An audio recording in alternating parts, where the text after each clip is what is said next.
For my 15th... Sla linksaf naar de Provinciestraat en sla rechtsaf naar de Ketstraat. For my 15th masterclass, I am now cycling through the city of Antwerp on my way to the studio of Luc Tuymans, where I will see a new series of freshly made paintings never seen by anybody, and I will try to say something sensible about them.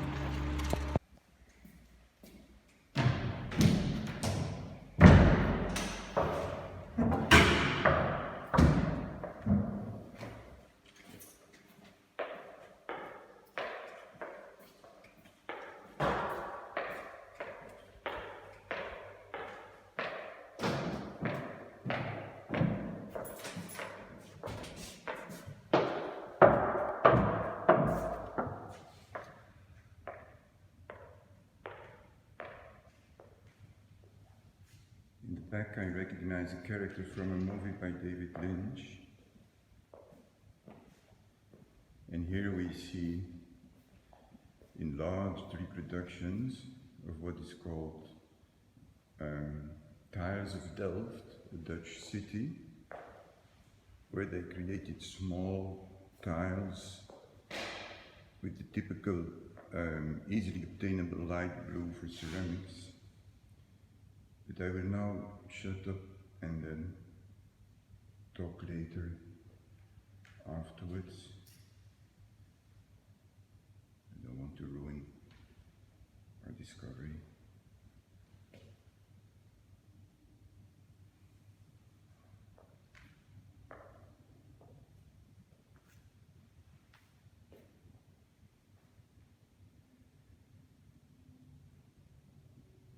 In this painting, the focal point is the darkest spot here. It's the darkest spot. It's the moment or the place where a phantom might appear, where reality shifts and the night appears. In general, I think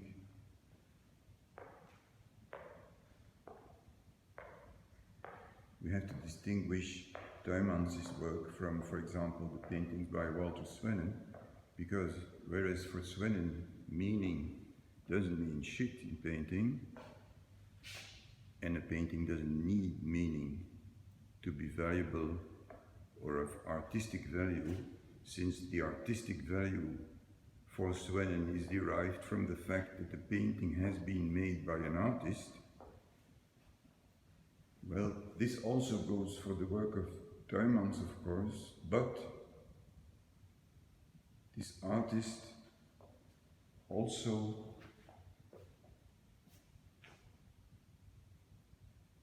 makes paintings that are witnesses to a certain vision of the world,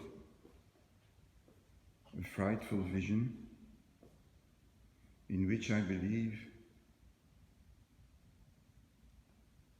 the artist tries to create a safe space for himself by painting away objects.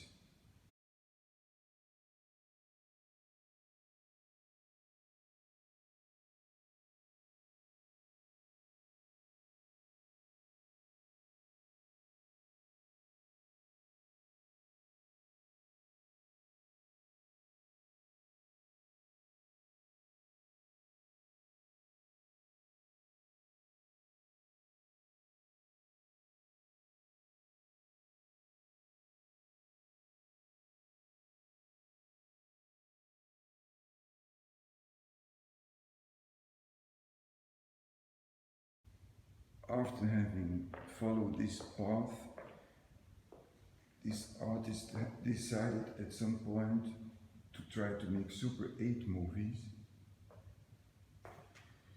And while doing so, I think he discovered the power of an overexposed image. One might say a badly filmed Super 8 image.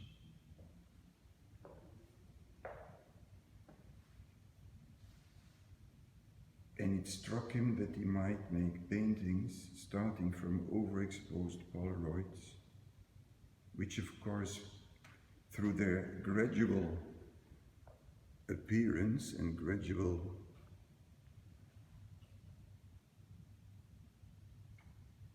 discovery of reality, also reveal how something can disappear again, or barely exist, or barely appear. And I think in Tuymans' work, this happens through, and that's the power of it, the painterly approach of the image. Because for Tuymans, a painting is an image. It's a tool, it's a weapon. And typical for him is that he will very often try to make something appear through the evocation of its shadow. And very often the shadow becomes more present than the thing in itself, the depicted object or person itself.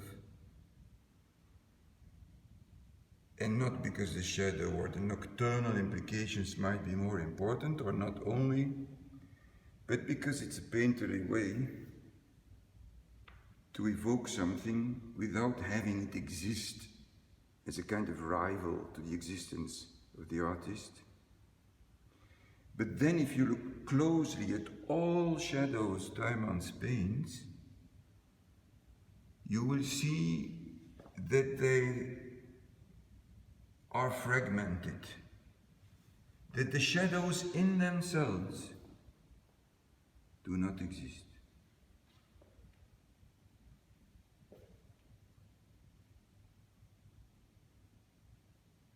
You see, the actual leg of this character is not there. You have these strong outlines, which of course are derived from the way these ceramics are made.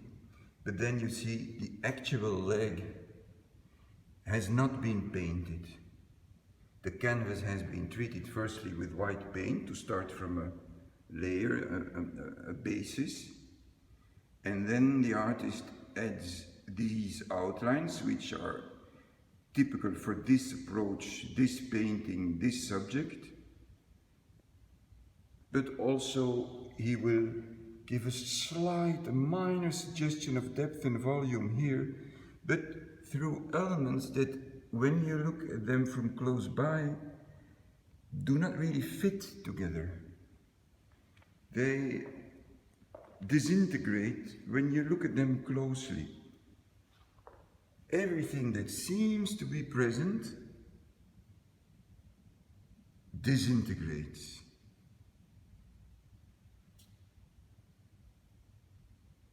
We have the illusion of a character, with in this case the very funny outlines, enlarged outlines of very small tiles, because the tiles are only, let's say, 15 centimeters. And if you recall the painting called T by Walter Swennen, and the small tiny shadow at the bottom of the T, we will see something similar happening here. But if you look at this bold brush stroke, or apparent brush stroke that gives solidity to the total situation, you will see that it falls apart.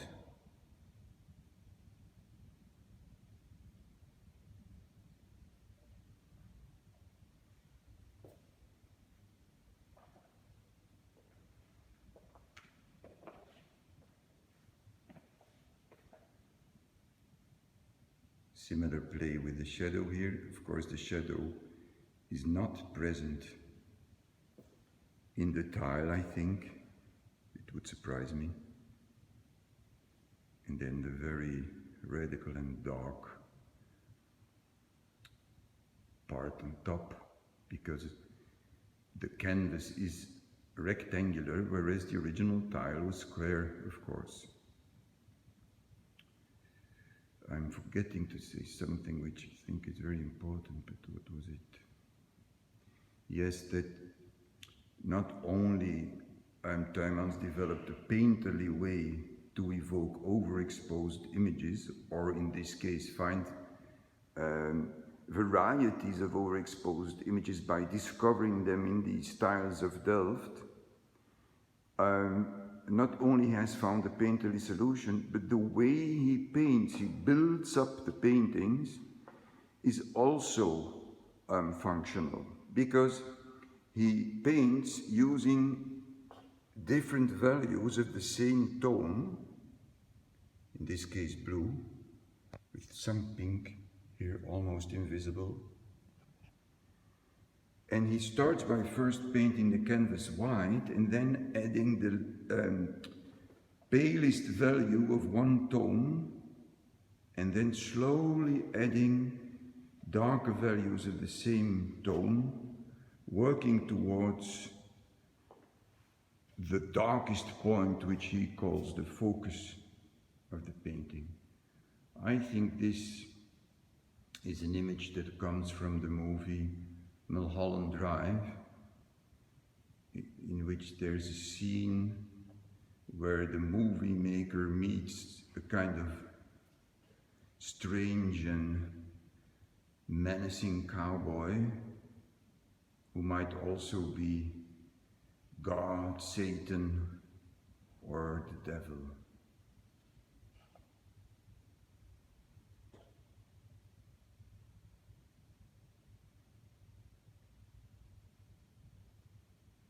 Look how the front, the forehead of the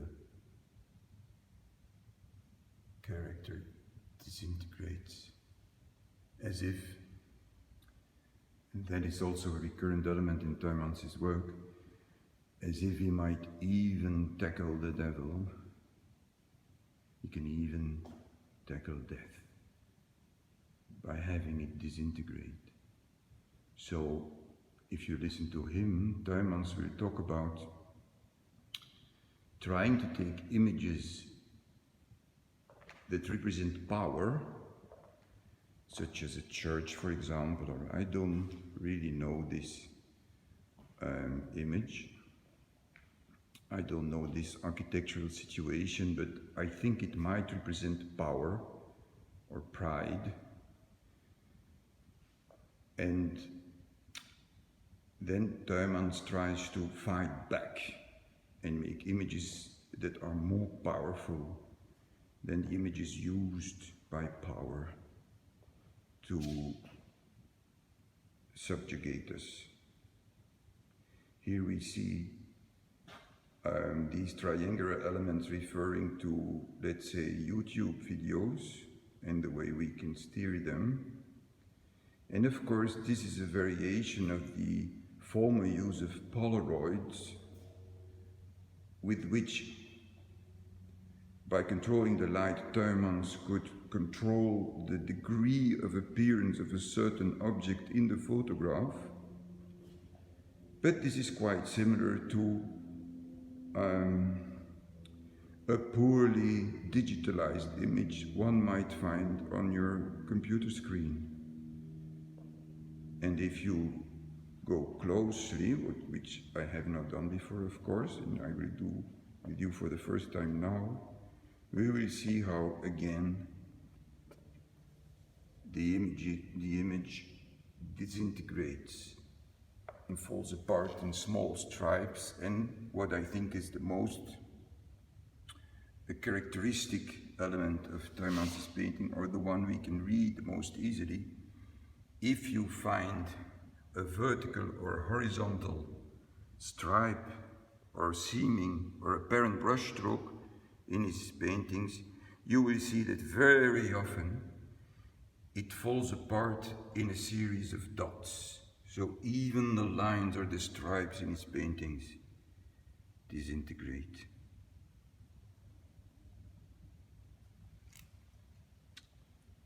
Also, I would like to say with regard to this painting that the work of Tuymans continues to evolve in this respect, that the material aspect of it becomes more and more light. Oh my God, these are beautiful. I would like to say something about the third painting, the one to the right, certainly, because it makes me think of the painting Moana Kitoko, which is one of my favorites, in which we see the King of Belgium, a symbol of power, overexposed, with weak, almost non-existing hands holding a weak scepter that disintegrates. We think of the painting, the portrait of Walt Disney, in which we do not see Walt Disney himself, but only his shadow and part of his head. Here the head has completely disappeared. It's not a costume hanging in a wardrobe, because the head is clearly floating and not resting on something. We see the volume is only suggested with lines or stripes that, if we come closer, will prove to fall apart. They're being made, they're being constructed, is revealed by the way they have been constructed, and as such, this painting is a painting about painting, and not only about some suit hanging in a wardrobe, not only about the nocturnal aspects of reality, the creepy things, the haunting wardrobes and the shadows of curtains in our childhood, the clicking, the ticking clocks that frighten us, the absence of caring people around us, the solitude, the horror, which you feel here in this painting. I think that suggests a clown, and we know Tuymans already painted a serial killer, that Casey, I think he was called, that dressed up as a clown.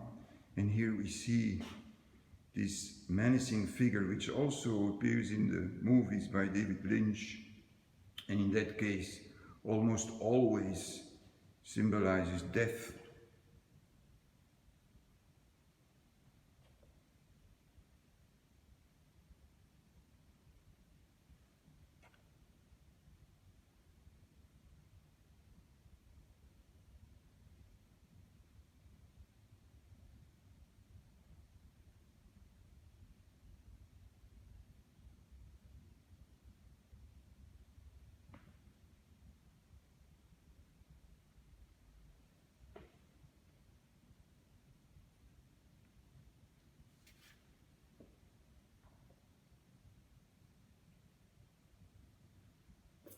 This clown seems to be carrying flowers.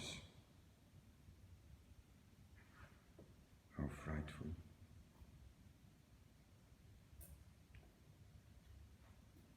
The velocity, the gaiety,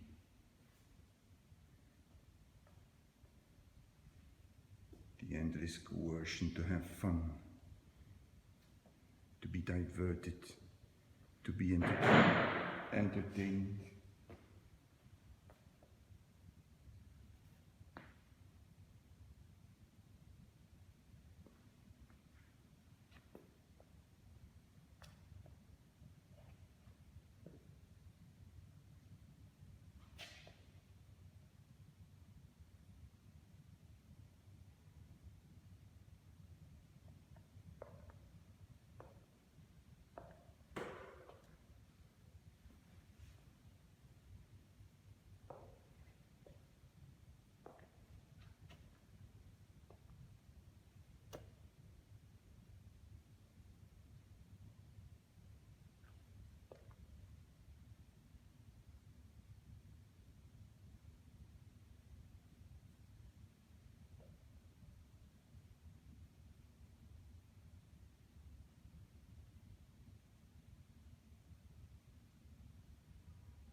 right turn.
I am now cycling back after having visited the studio, and I must say that I am deeply moved. I don't know why. I'm deeply moved.